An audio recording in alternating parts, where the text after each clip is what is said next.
चालू आहे ना की चालू कर मग उपस्थित सर्वांना जय भारत. मिशन जय भारत आवाज जनतेचा या माध्यमातून संपूर्ण ठाणे जिल्हा उल्हासनगर कल्याणमध्ये एक मिशनला सुरुवात केलेली आहे आणि ते म्हणजे सध्याच्या परिस्थितीवर कोणीतरी पुढे येऊन बोललं पाहिजे. विविध संस्था संघटना पुढे येऊन जनतेचा आवाज बुलंद केला पाहिजे. संपूर्ण प्रशासन असो किंवा राजकीय व्यवस्था असो सगळ्यांनाच माझेलपणा निर्माण झालेला आहे आणि ते मिटवण्यासाठी त्यांना जबाब विचारण्यासाठी मिशन जय भारत जनतेचा आवाज कार्यरत झालेली आहे. सातत्याने खाजगीकरणाच्या सरकारी नीती विरोधात आपण सर्वांनी एकत्र येऊन बोललं पाहिजे आणि भविष्यामध्ये येणारी पिढी जर सक्षम झाली नाही तर तो काळ खूप भयानक असणार आहे. त्यासाठी हे मिशन सुरू केलेलं आहे. या मिशनची सातत्याने जनजागृती सभेचं आव्हान केलं जातं, सभेचं आयोजन केलं जातं.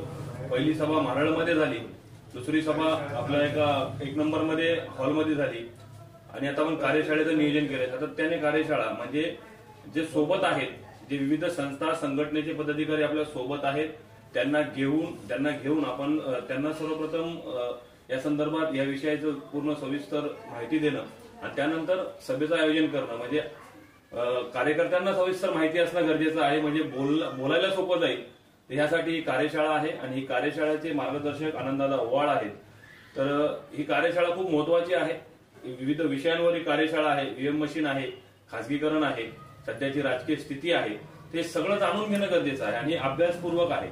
संविधानिक कोणतीही गोष्ट अभ्यास केल्याशिवाय समजणार नाही, वाचन केल्याशिवाय समजणार नाही, चिंतन केल्याशिवाय समजणार नाही. जर आपल्याला ऍक्शन घ्यायची असेल तर आधी चिंतन असणं अत्यंत गरजेचं आहे. म्हणून ही कार्यशाळा चिंतनासाठी आहे. तर आपण सर्व या कार्यशाळेमध्ये सहभागी झालात. मी तुमचं सर्वांचं मिशन जय भारतच्या वतीने स्वागत करतो आणि आनंददादा ओवाळ यांना विनंती करतो की त्यांनी कार्यशाळेला सुरुवात करावी.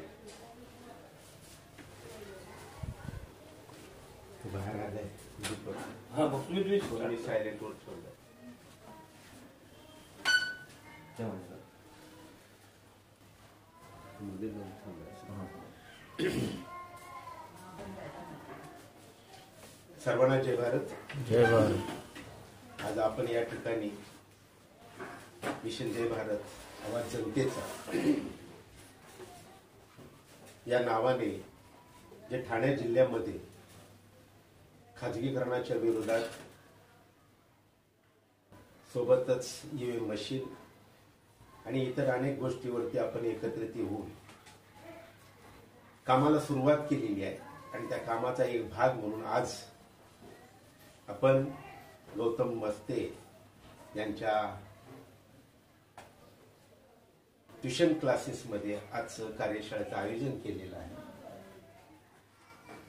आजच्या कार्यक्रमाला सुरुवात करण्याच्या सोबत आपल्याला ह्या गोष्टी जाणून घ्यायला पाहिजे की देशातली सध्याची स्थिती आणि सध्याची स्थिती बघत असताना सध्यातल्या केंद्र सरकार केव्हाही निवडणुका जाहीर करणार आहे आणि या निवडणुका जाहीर झाल्यानंतर संभवनीय धोके आपल्या लक्षात यायला पाहिजे. मी तुमच्याशी प्रश्न उत्तरावर पण बोलणार आहे कारण कार्यशाळा म्हणजे निवळ एकाने शिकवायचं आणि दुसऱ्या मोर्चाने ऐकायचं असं आपल्याला करायचं नाही. आपण सुरुवात करतानाच माझे काही प्रश्न असतील तुम्हाला, ते प्रश्नाची आपण उत्तरं द्यायला पाहिजे. आज पूर्ण भारतभरामध्ये ईव्हीएम मशीन याच्या अपारदर्शकतेच्या संदर्भात शंका घेण्याजोग्या ज्या गोष्टीची चर्चा मोठ्या प्रमाणात चालू आहे. ही जी चर्चा चालू आहे त्याच्या विरोधामध्ये सुप्रीम कोर्टामध्ये काही केसेस दाखल झाल्या, त्याचे काही निर्णय लागलेले आणि या सगळ्या गोष्टींमध्ये काही संघटना संस्था ईव्हीएम मशीनच्या संदर्भात विरोधात पराकोटीचा विरोध करतायत आणि या सगळ्या गोष्टीचा आढावा घेत असताना ईव्हीएम मशीन व्हीव्हीपॅट या संदर्भात आपण समजून घ्यायला पाहिजे.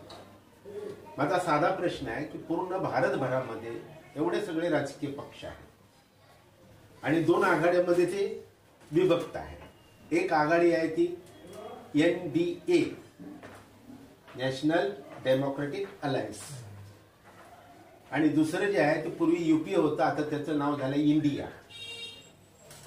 आता या दोन नीती न्याय संस्था भारताच्या संपूर्ण राजकारणामध्ये वेगवेगळे दोन घटक म्हणून आपल्या समोर आहेत. त्यामध्ये दोन्ही घटकामध्ये मोठ्या प्रमाणामध्ये विविध पक्ष एकत्रित आलेले आहेत. सत्ता टिकवण्यासाठी आहेत, विविध गट एकत्रित आलेले आहेत आणि सत्तेचा गैरउपयोग ज्या पद्धतीने देशामध्ये चाललेला आहे याच्या विरोधात काम करणारा दुसरा घटक आहे तो ही सत्ता उलथून पाडण्याच्या विचार मनस्थिती. परंतु ईव्हीएम मशीनचा ज्यावेळेस विचार केला जातो ईव्हीएम मशीनच्या बाबतीमध्ये सगळं वातावरण बघत असताना माझ्यासारख्या कार्यकर्त्याच्या नजरेत आलेली एक गोष्ट आहे आणि ती म्हणजे की या देशामध्ये विविध राजकीय पक्ष असताना सुद्धा ईव्हीएम मशीनच्या विरोधामध्ये आंदोलन करणारे राष्ट्रीय पातळीवर आंदोलन करणारा घटक कोणता? मोठ्या प्रमाणात तुम्हाला आढळेल की अनुसूचित जातीचा घटक. यावरून मी सांगतो, खूप विचारपूर्वक मी शब्द, अनुसूचित जातीचा घटक जो सक्रिय आहे, संविधान वाचवण्याच्या भूमिकेमध्ये आहे, तोच ईव्हीएम मशीनच्या विरोधात मोठ्या प्रमाणात बोलत आहे. प्रस्थापित राजकीय पक्षाची व्यवस्थित राष्ट्रीय पातळीवर कोणतं आंदोलन करतात आणि मग ते का करत नाही या गोष्टी आपण समजून घ्यायला पाहिजे. आपण ईव्हीएम मशीनच्या संदर्भामध्ये विचार करत असताना सर्रास ठिकाणी आपण ऐकतो की ईव्हीएम मशीन मध्ये घोटाळा होतो. तो घोटाळा कसा होतो या संदर्भामध्ये कोणी आजपर्यंत स्पष्टपणे उल्लेख केलेला असा घोटाळा होतो. आपण ऐकलंय का कुठे? नाही ऐकलेलं.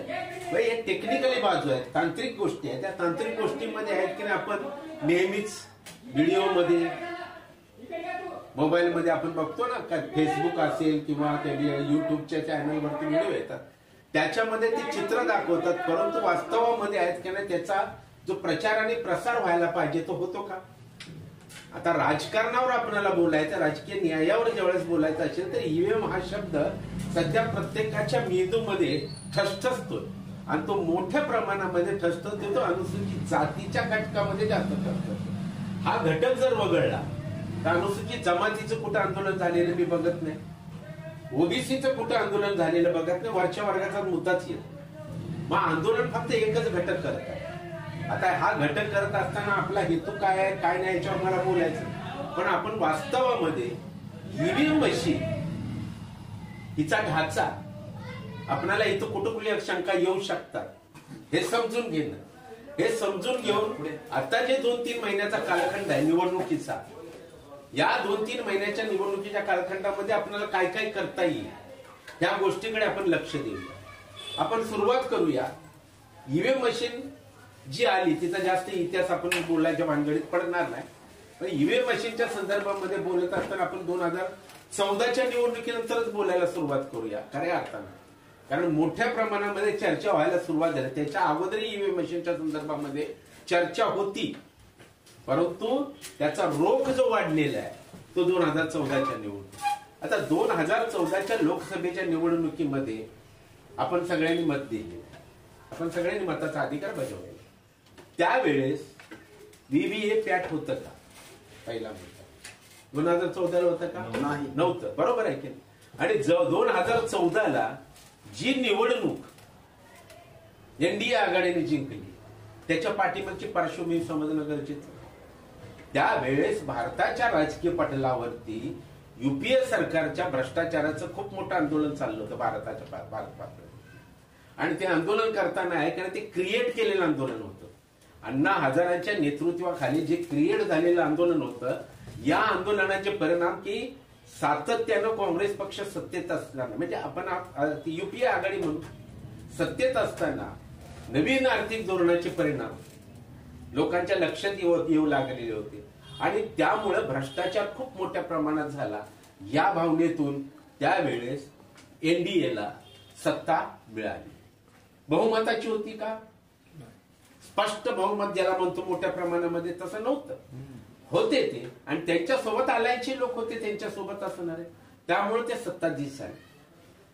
व्हीव्हीए पॅटची प्रक्रिया त्याच्यानंतर चालू झाली. आपण पहिल्यांदा हे समजून घेऊया व्हीव्हीए पॅट का आलं. त्यावेळेस शंका कोणत्या आल्या की मतामध्ये अशा प्रकारचा फेरफार होतो. आता तो फेरफार कसा आहे तो पहिल्यांदा आपण समजून घेऊया. मग त्यानंतर 14च्या नंतरचे निवडणुकीचे टप्पे आपण बघूया.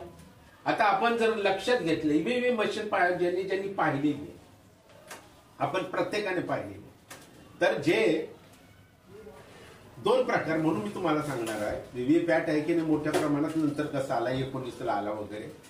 तर ईव्हीएम मशीन ज्यावेळेस बघतो त्यावेळेस ईव्हीएम मशीन वरती जो बॅलेट पेपर असतो, बॅलेट पेपर म्हणतो ना आपण, बॅलेट पेपरचा अर्थ काय आहे ऍक्च्युली की उमेदवार यादी. त्याचा अर्थ ऍक्च्युली आहे उमेदवार यादी. मग त्या मशीन मध्ये उमेदवाराची यादी असते त्याला बॅलेट पेपर फक्त म्हणायचं कशासाठी, कागद म्हणून. पण जे बॅलेट ज्याला म्हणतो ना बॅलेट, ती उमेदवारांची यादी असते. या यादीमध्ये 2014 त्याच्या अगोदरपासून प्रक्रिया चालू झाली होती ती, कारण जुने इथे माझे मित्र आहेत त्यांनी मतं दिलेली आहेत. म्हणजे 80च्या पूर्वीची वोटर्स, 80च्या पूर्वीच्या वोटर्स मध्ये आपल्याला आढळेल जे आम्ही दिली होती मतं सुरुवातीला. ही मशीन आलेली आहे बरोबर की नाही. ही मशीन आली, याच्यामध्ये नोंद कशी असते,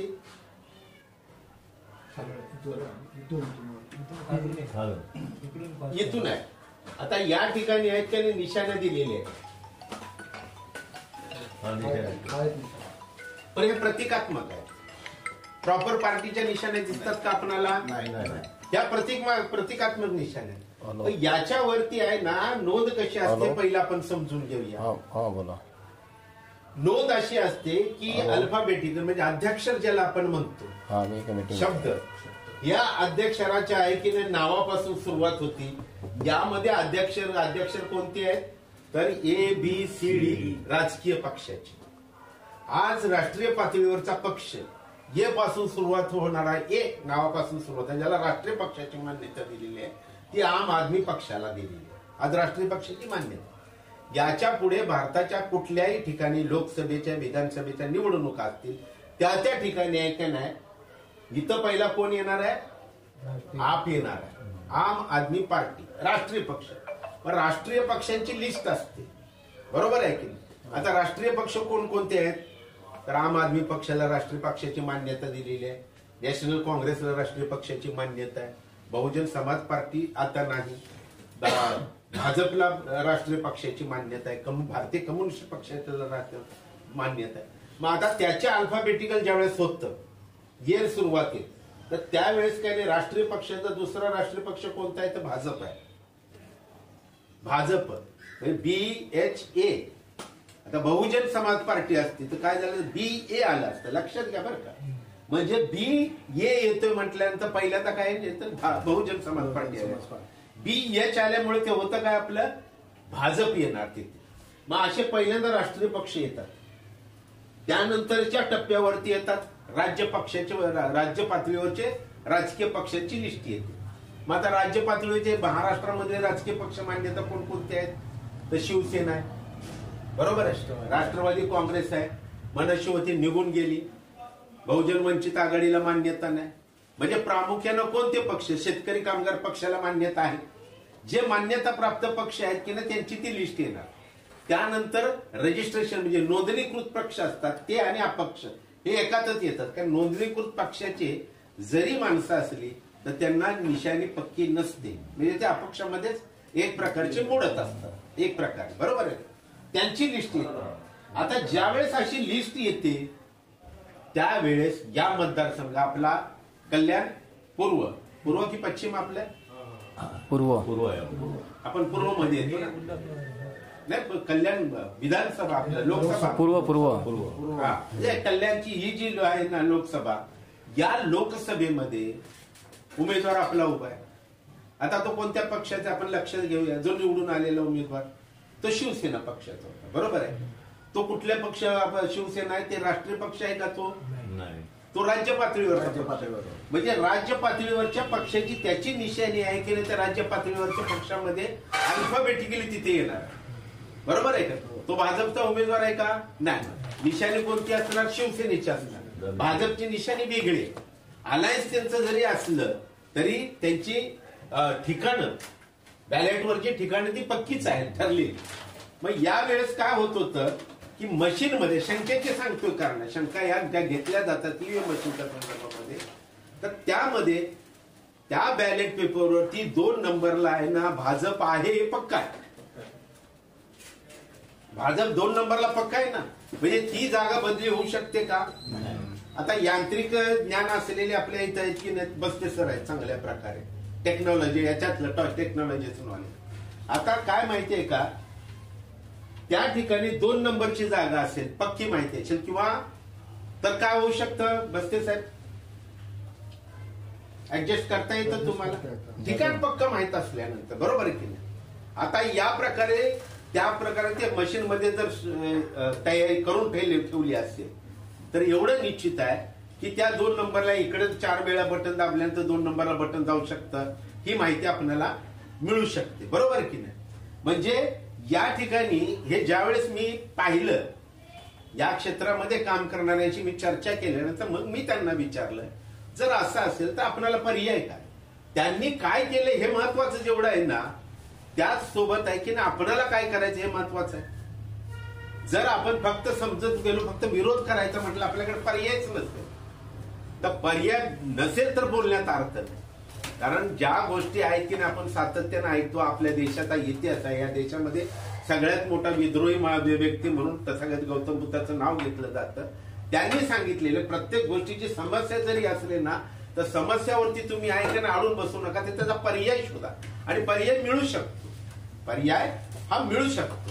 तर आता प्रश्न असा आला की 2 नंबरला ते पक्का असल्यामुळे आपल्या मनामध्ये शंका आली, आपल्या मनामध्ये शंका आली ना की बाबा असं होऊ शकतं. तर त्याला पर्याय काय होऊ शकतो, जर समजा आपण या ठिकाणी पर्याय म्हणतो, या ठिकाणी राजकीय पक्षाच्या अल्फाबेटिकल पेक्षा आपल्या बैठकी म्हणजे जाहीर सभेमध्ये आपला ठराव झालेला आहे, अध्यक्षांवर करावा म्हणून ठराव झालेला आपला माहिती आहे ना, 25 तारखेच्या सभेमध्ये. जर या ठिकाणी आपण वैयक्तिक नावं घेतली, बाळाराम जाधव, बरोबर की नाही, आनंदा पोवाड, आता मी माझं नाव कशी कुठे येईल पहिल्यांदा अल्फाबेटिकल मध्ये, पहिल्या नंबर, माझी निशाणी तिथं पक्की आहे का, बरोबर की नाही, माझं नाव फक्त अल्फाबेटिकली. त्यानंतर काय येऊ शकतं, बाळाराम जाधव, नंबर बरोबर,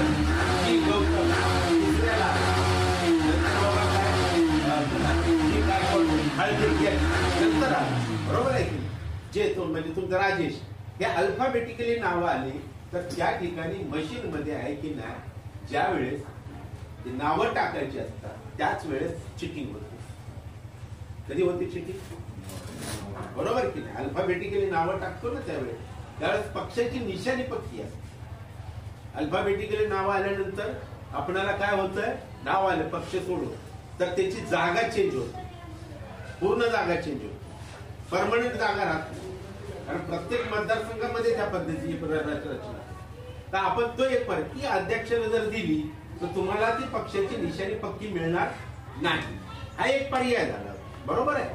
आता पर्याय दुसरं एक, आम्ही परवा दिवशी गेलो होतो मी आणि नवीन गायकवाड एका ठिकाणी, त्यांनी आम्हाला सांगितलं, त्यांनी सांगितले की काचेचा मुद्दा कसं वोट डायव्हर्ट होतं म्हणून.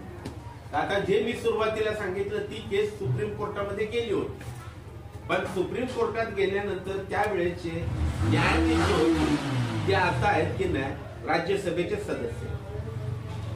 कुठे आता विचार करण्याची गोष्ट आहे की जे व्यक्ती बाहेर येऊन लोकशाही आहे की नाही संपुष्टात आली बोलते, तीच व्यक्ती आहे की नाही तो निर्णय बाजूला काढून 2 निर्णय दिले त्यांच्या कालखंडामध्ये, जे इतकं मोठ्या देशामध्ये वातावरण पेटलेलं आहे त्याचा निर्णय सुद्धा त्यांनी दिलाय. आणि आता काय घडलं त्याच्यामुळे ते राज्यसभेचे खासदार आहे, बरोबर आहे ना. आता लोकशाहीचा आपण नंतर बोलणारच होतो या सगळ्या विषयावरती.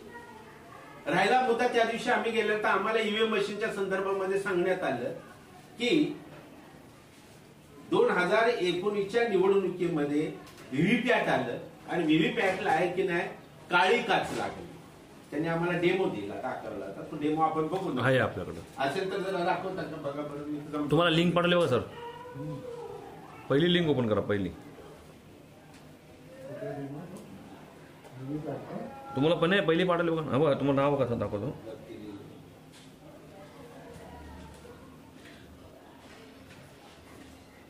हां लिंक पाठवली तुम्हाला. हे बघ हे दाखवा त्यांना. हे दाखवा हे दाखवा. हे द्या सर. हे टाईप करा. यांचं टाईप करा.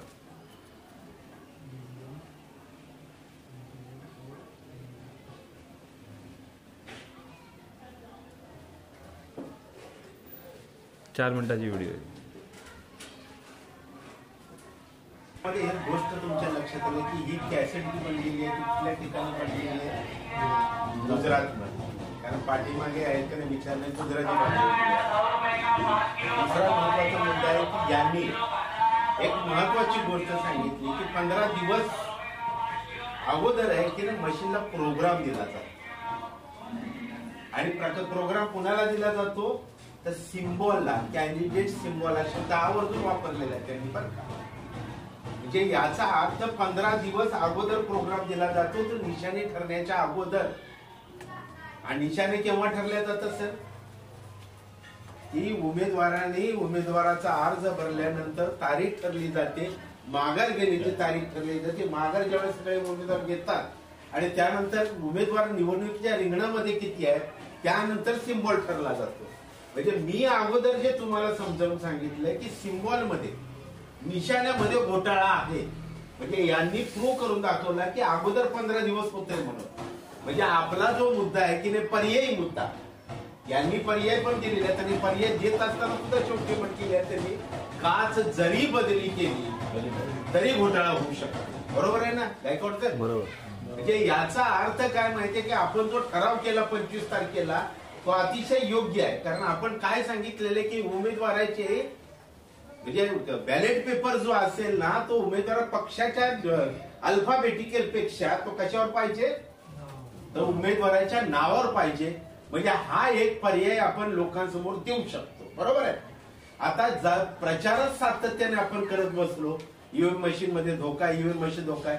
हा सगळा प्रकार 3 महिने अगोदर निवडणुकीच्या अगोदर हे ज्यावेळेस आपण बोलतो ना त्यावेळेस लोकांच्या मनामध्ये ईव्हीएम मशीनच्या बाबतीमध्ये संभ्रम निर्माण होतो. लक्षात घ्या मी काय बोलतोय.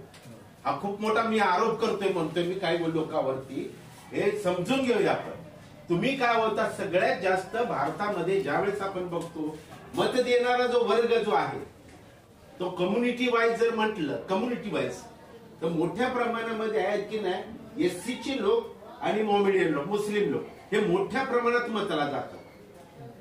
आणि वस्तीच्या हिशोबात जर विचार करायचा म्हटलं तर मोठ्या प्रमाणात आहेत की नाही झोपडपट्टीमध्ये, ग्रामीण भागामध्ये या प्रकारे मोठं मतदान होतं. हे मत दिले जातात. याच्यामध्ये संख्याचा जर विचार केला आणि त्यांच्यामध्ये संभ्रमावस्था निर्माण झाली जे खरे वोटर्स आहेत तर उद्या काय होणार आहे जे विरोधात मत देणारे आपण लोक आहेत. म्हणजे भाजप सारख्या पक्षाच्या विरोधात आपण मैदानात उतरलेलो आहोत. भाजपला विरोध करणारा जो घटक आहे की तो काय म्हणेल अरे मत द्यायला जरी गेलं तर काय होणार आहे ते. त्यामुळे काय म्हणजे संभ्रमावस्था होणार आहे. आणि याच्यामध्ये ही पण गोष्ट तुमच्या लक्षात आलेली आहे की ती मत आहे की नाही फेराफेरी कशी होते. तर फेराफेरी कशी होती लागोपाठ दोघांनी मत दिलं तर होते. बरोबर आहे ना.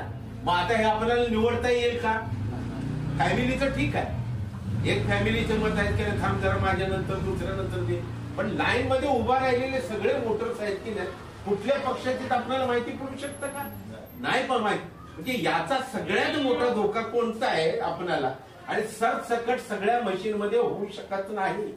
परत एक लक्षात घ्या गोष्ट त्यांच्या लक्षात असते किती कुठे आम्ही कमजोर आहोत, या ठिकाणी आम्हाला काय काय करता येईल अशा प्रकारचं हे यंत्रणेमध्ये दुरुस्ती केली. आता याला आपला पर्याय आहे की 2 महिन्यामध्ये आपण काय देऊ शकतो पर्याय. 2 महिन्यामध्ये आपल्याला पर्याय द्यायचा आहे तर 2 महिन्याचा पर्याय खूप महत्वाचा आहे. मशीन फोडणं हा पर्याय होऊ शकतो का? पर्याय नाही होऊ शकत ना. पर्याय होऊ शकत नाही कारण मशीन फोडणं ही प्रतिक्रिया आपली झाली, प्रतिकात्मक आपलं आंदोलन झालं. आणि किती मशीन फुटू शकतात भारतभरामध्ये निवडणुकीमध्ये? तुम्ही 353च्या आतमध्ये तुम्हाला सगळ्यांना आतमध्ये जायचं आहे. कोणता असा राजकीय पक्ष आहे की जो ईएमची मशिनी फोडायला तयार आहे? उद्या मशिनी फोडायला जर तयार झालं तर मोठ्या प्रमाणामध्ये मी सातत्याने शब्द वापरतोय की जे अनुसूचित जातीतला सगळ्यात मोठा घटक आहे जो लोकशाहीला आहे की नाही जास्त मोठा वाचवायची भूमिका घेतोय, त्याने जर मशिनीची फोडाफोड केली तर वोटिंग तर संपणारच आहे ना. आतमध्ये कोण जाणार आहे गटात मोठ्या प्रमाणात. पण एक गोष्ट लक्षात ठेवा की जो काय घोटाळा होत असेल तो 5 ते 10% घोटाळा होऊ शकतो. आपण असं लक्षात देऊया. या प्रचारामुळे जो धोका निर्माण होणार आहे आपल्यासमोर कोणता, की ईव्हीएम मशीनच्या विरोधात सातत्यानं जर बोलत गेलो तर आपल्याच कुटुंबातली माणसं म्हणतील. आपण जर आपल्या पत्नीला म्हटलं चल मत द्याल, अहो तुम्ही तर सांगताय ना काय उपयोग आहे त्याचा, मत बाद झालं, मत गेलंच नाही ना तिथपर्यंत. तर हे सुद्धा आपल्याला समजावून सांगावं लागणार. त्यामुळे ईव्हीएमची संभ्रम अवस्था आहे का नाही, ती संभ्रम अवस्था आपल्याला कशा प्रकारे लोकांपर्यंत घेऊन जावी लागेल. लोकमतासाठी बाहेर पडणं हे खूप महत्वाचं. जर ते पडू शकले नाही तर मग संपूर्ण घोटाळा होऊ शकतो. तर हा जो राजकीय आहे की नाही डावपेच चाललेला आहे ना, ह्याच्यापासून आपल्याला सावध राहायला पाहिजे. कारण हा धोका पण संभवनीय. कारण जर राजकीय पक्ष एवढे मोठे मोठे आहेत, जरी मशीन काँग्रेसने आणली असली तरी पण हे सगळे राजकीय पक्ष आहेत की नाही एवढ्या मोठ्या प्रमाणामध्ये का उतरत नाही. तर त्यांनी एक पर्याय आता नवीन दिलेला आहे. व्हीव्हीपॅटची आहे की नाही पावती. आता ती पावती आपल्याला दिसते कुठं, आपण हे पर्याय पण सांगतोय बरं का. एक पर्याय आपण काय ठेवला, नावाप्रमाणे बॅलेट पेपर यायला पाहिजे, बरोबर आहे का.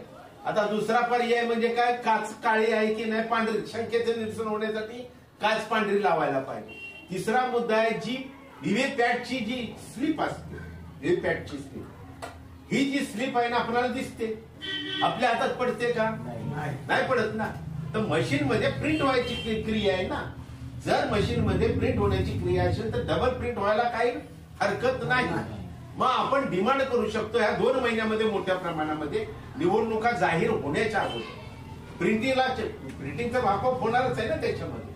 तर एक प्रिंट आहे की नाही, एक स्लिप ती त्या मशीन मध्ये पडावी, दुसरी आमच्या हातात पडावी आणि ती आमच्या हातात पडलेली आम्ही पेटीत टाकावी. याच्यावरही शंका निर्माण झाली आपल्या त्या दिवशी बोलत असताना.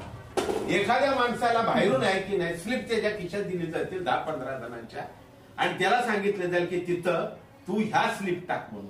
पण त्याने जर त्या मशीन पेटीमध्ये वेगळ्या स्लिप जर टाकल्या, लक्षात घ्या बरं का मुद्दा कसा आपल्याला आपली फसवणूक होती. म्हणजे व्हीव्हीपॅट मशीन मध्ये पडलेली पावती जी आहे आनंदा होळच्या नावानं पडलेली, बरोबर आहे का. आणि दुसरी स्लिप आनंदा होळच्या नावानं सतत आलेली. पण त्या माणसाला बाळाराम जाधवाच्या नावाच्या लिस्ट स्लिप आहे त्याच्यात, तो टाकणार कुठली दिलेली बाहेरची चिटिंगची स्लिप, मतपेटीमध्ये टाकेल.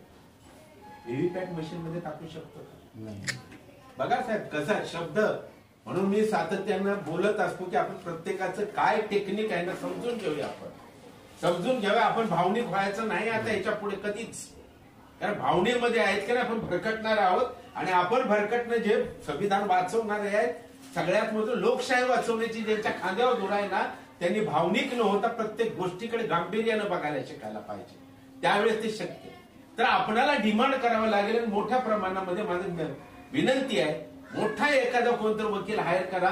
5 दिवस व्हीव्ही मशीन मध्ये आम्हाला बदल करायचा नाही. आपल्याला व्हीव्ही मशीन आम्ही काय म्हणतो त्याला, तिच्यावर विरोध दाखवत नाही. याच्यात आम्हाला अमुक चेंज पाहिजे. होऊ शकतं का सर? होऊ शकतं. सुप्रीम कोर्टामध्ये होऊ शकतं का? निवडणुका डिक्लेअर झाल्याचं. कारण प्रोग्राम कधी दिला जातो, बॅलेट पेपर कधी येतो, ज्या वेळेस उमेदवार ठरतात. लक्षात घ्या, बॅलेट पेपर तयार केव्हा होतो, उमेदवार पक्के ठरतात त्यानंतर बॅलेट पेपर माघार घेतल्यानंतर तारखेनंतर सगळ्यानंतर. आणि ह्याच्यात आपल्याला काय सांगितलेलं आहे, 15 दिवस अगोदर प्रोग्राम दिलेला जातो. 15 दिवस अगोदर. मग 15 दिवस कुठला प्रोग्राम दिला जातो, कॅन्डिडेट सिम्बॉल म्हणून शब्द वापरले. परत लक्षात घ्या काय बोलतोय. तर आपल्या भूमिका काय पाहिजेत हे आपण करू शकतो. मोठा वकील जर हायर जर करू शकलो आपण, तर सुप्रीम कोर्टामध्ये फक्त बदल मागून आहे का आपण हे करू शकतो, बरोबर आहे. म्हणजे आपण याच्या पुढचं आंदोलन मशीन फोडायचं पाहिजे का, आपलं आंदोलन पाहिजे सर, आपलं आंदोलन आहे की नाही, त्याचा विरोध करण्याचं पाहिजे का, नाही पाहिजे. जर भारताच्या संविधानामध्ये शब्द वापरलेला आहे की भारताच्या संविधानामध्ये आर्टिकलमध्ये काही सुधारणा करायची असते, दुरुस्ती करायची असेल, तर संसदेला अधिकार दुरुस्ती करण्याचा दिलेला. आणि या देशाचं आहे का नाही, संसद घडवणारे तर लोकशाही घडवणारे आहेत का नाही, सार्वभौम जनता आहे, जे मत देतात. मग यांना काय अधिकार आहे की नाही, मग या अंतर्गत आमच्या अधिकाराचं आहे की नाही निवडणूक आयोग हनन करते, आमची अधिकाराची हत्या करते. आणि ती हत्या करत असल्यामुळं मी एक नागरिक असल्यामुळं मी वोट देणार असल्यामुळं मला तो अधिकार आहे की सुप्रीम कोर्टाने एक सामान्य नागरिक म्हणून या ईव्हीएम मशीन मध्ये अशा सुधारणा कराव्यात. हा एक पर्याय झाला. दुसरा प्रामुख्याचा पर्याय जो आपण बॅलेट पेपरचा सातत्यानं म्हणतो तो ज्या कागदावरती पूर्वी येत होतं ते. आणि हे करत असताना आपणाला या सगळ्या गोष्टीकडे लक्ष द्यायला पाहिजे. या 2 महिन्यामध्ये ईव्हीएमच्या संदर्भात आपण सावध प्रचार करायचा आहे, पहिली भूमिका. बरोबर आहे, होईल. आता याच्यावर तुम्ही प्रश्न विचारा, म्हणजे आपल्याला लोकात जायचं आहे ना, आपल्याला पब्लिकमध्ये जायचं, त्यामुळे तुम्ही प्रश्न विचारा आणि मग त्याच्यावर डिस्कस करून मग पुढे जाऊ. आपण राजकारणावरतीच पहिल्यांदा बोलायचं. आपण हे पण आहे, बॅलेट पेपर पण आहे, तर ज्याला चॉईसेबल आहे ते त्यांनी करावं असं त्यांच्याकडे हे फ्रीडम आहे. तर आपल्या याच्यात नाहीये ते. काही झालं तरी नाही यावेळी